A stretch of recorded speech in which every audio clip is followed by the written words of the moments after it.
Nobody here knocking at my door. The sound of silence, I can't take anymore. Nobody ringing my telephone now. Oh, how I miss such a beautiful sound. Halo kawan-kawan semua, apa kabar hari ini? Kami berharap semua dalam keadaan sehat dan baik-baik saja. Hari ini kami akan mempresentasikan sedikit mengenai komunikasi dalam dunia bisnis. Kami adalah mahasiswa dari Universitas Gadjah Yana, Fakultas Ekonomi dan Bisnis, Program Studi Manajemen. Kami terdiri dari 3 orang dan demikian adalah profil dari kami.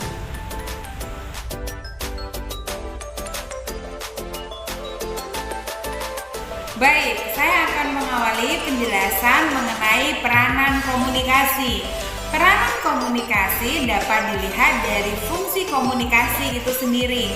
Ada 4 fungsi komunikasi, yaitu fungsi informatif, fungsi persuasif atau motivasi, fungsi kontrol, dan fungsi emotif. Baik, mari kita jelaskan satu persatu. Yang pertama adalah fungsi informatif. Fungsi informatif adalah fungsi komunikasi yang digunakan untuk mengumpulkan data. Misal, data dari pesaing usaha, data keuangan perusahaan, dan data kebutuhan pasar. Nah, fungsi informatif ini digunakan untuk mengambil keputusan manajemen dalam dunia bisnis. Fungsi yang kedua adalah fungsi persuasif atau motivasi, di mana komunikasi digunakan untuk memotivasi seseorang supaya mengikuti keinginan kita, tapi bukan dengan cara memaksa, tapi dengan pemuasan kebutuhan seseorang. Contohnya iklan di TV. Yang selanjutnya adalah fungsi kontrol. Fungsi kontrol digunakan dalam dunia bisnis untuk memberikan kontrol, di mana mengkomunikasikan apa yang harus dikerjakan atau tidak dikerjakan, mungkin dari atasan ke bawahannya. Fungsi yang terakhir yaitu fungsi emotif. Dalam dunia bisnis, komunikasi melibatkan emosi seseorang, baik kata-kata yang dipakai, gestur seseorang, bahkan perilakunya. Contohnya seorang sales. Kenapa sales berpenampilan begitu rapi ketika menawarkan produknya? Kemudian iklan susu bayi. Kenapa bayi ditampilkan menggemaskan supaya seorang ibu tertarik untuk membeli susu tersebut? Untuk selanjutnya, 2 rekan saya akan menjelaskan mengenai komunikasi bisnis. Mas Andi Joko akan menjelaskan komunikasi dalam internal bisnis, dan Mbak Dania akan menjelaskan mengenai komunikasi dalam eksternal dunia bisnis. Saya akan melanjutkan penjelasan mengenai komunikasi internal dalam dunia bisnis. Ruang lingkup komunikasi internal dalam komunikasi bisnis mencakup beberapa hal, yaitu dengan pemilik, manajemen, dan karyawan. Nah, untuk yang pertama, peran komunikasi internal dengan pemilik. Media komunikasi untuk pemilik perusahaan bisa berbentuk cetak, audio visual, lisan, atau gabungan. Asas-asas komunikasi internal dengan pemilik kiranya mencakup hal berikut. Yang pertama, informasi yang disampaikan kepada para pemilik harus sederhana, mudah dipahami, dan menghindari kata-kata teknis. Yang kedua, informasi harus menarik dan tidak menjenuhkan. Untuk yang ketiga, membangkitkan minat. Dan yang terakhir adalah mempertimbangkan ciri-ciri, sikap, dan kepentingan pemilik. Yang kedua adalah komunikasi internal dengan manajemen. Pihak manajemen adalah orang-orang yang melaksanakan roda organisasi atau lembaga bisnis.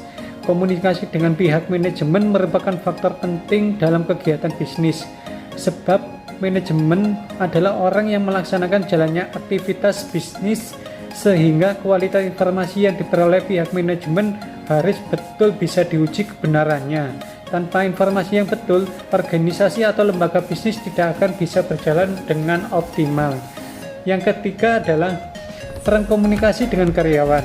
Komunikasi dari karyawan kepada manajemen berperan untuk menyampaikan pendapat karyawan tentang masalah yang berkaitan dengan tugasnya serta kebijakan perusahaan maupun masalah manajemen. Pesan komunikasi dari pihak manajemen kepada karyawan bisa dilakukan secara lisan, tulisan maupun audiovisual.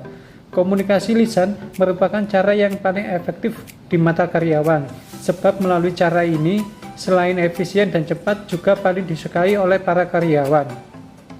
Dengan komunikasi lisan memungkinkan terjadinya umpan balik yang langsung melalui pertanyaan dan penjelasan.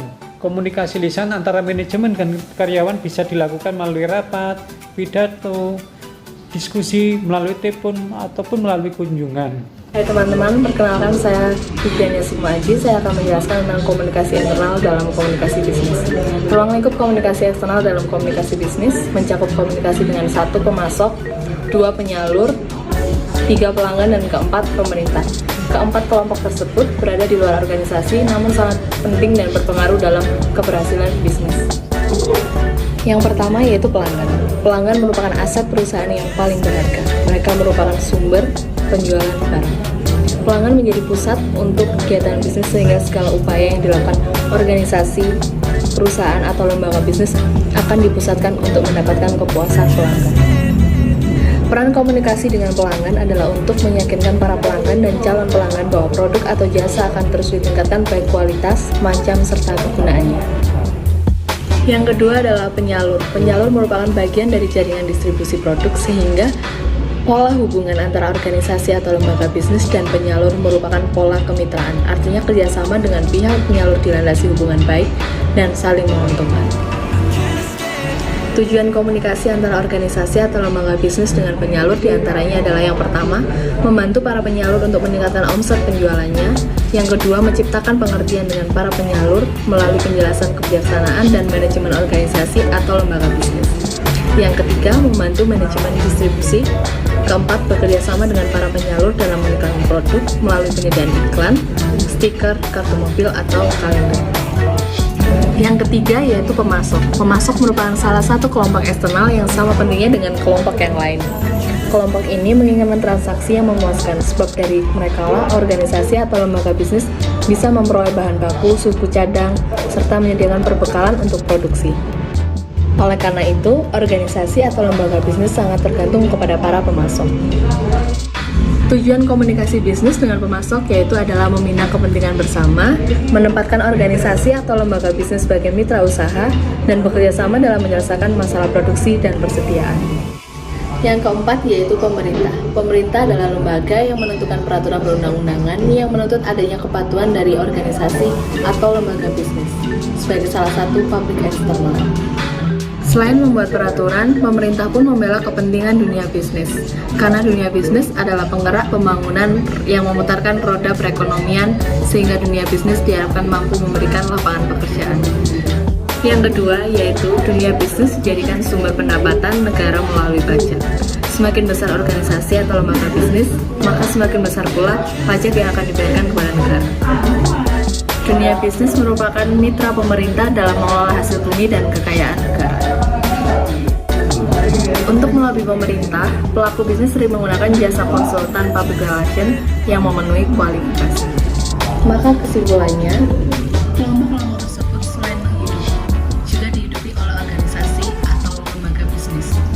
Kelompok tersebut menentukan kemajuan bisnis, sehingga hubungan baik dengan kelompok-kelompok ini harus dijaga dan dipertahankan melalui kuantitas dan kualitas komunikasi. Baik, sekian penjelasan dari kelompok kami. Semoga bermanfaat dan menambah ilmu bagi kita semua. Terima kasih. Wassalamualaikum warahmatullahi wabarakatuh.